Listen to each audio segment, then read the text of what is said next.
সকাল, সবাইকে বলছি জয়রাম। সবাই ভালো থাকো, সুস্থ থাকো, সবার মঙ্গল হোক।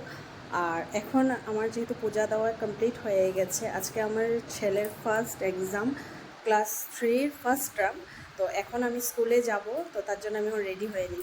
এখনও আমি রেডি হই নাই, তো ভাবছি আগে ছেলেকে রেডি করিয়ে নিই, যেহেতু ওর স্কুলে যাবে। ওকে খাওয়া দাওয়া করিয়ে দিয়েছি, আমি এখন ওকে ফার্স্টে রেডি করিয়ে নিব। ওকে ড্রেস পরে রেডি করিয়ে দিয়েছি।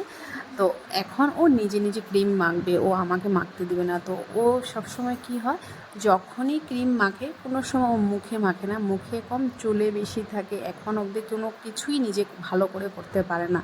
তো জানি না কতদিন করে দিতে হবে, তো যতদিন লাগবে করে তো দিতেই হবে, মা যখন হয়েছি। তো এখন নিজে নিজে চুল আঁচড়াচ্ছে, দেখতেই পারছো। ক্রিম লাগিয়েছে কোনো রকম।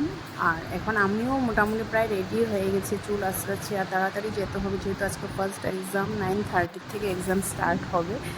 আর ঘরের থেকে স্কুল যেতে 10 মিনিটের মতন লাগে, তার জন্য অল্প আগে বের হতে হবে। আর রাস্তাটাও অনেক, মানে বৃষ্টি হওয়ার কারণে রাস্তাটাও অনেকটাই খারাপ, তার জন্য অল্প তাড়াতাড়ি বের হয়ে যাব। আর রেডি হওয়া আমার কমপ্লিট হয়ে গেছে, আমিও রেডি, আমার ছেলেও রেডি।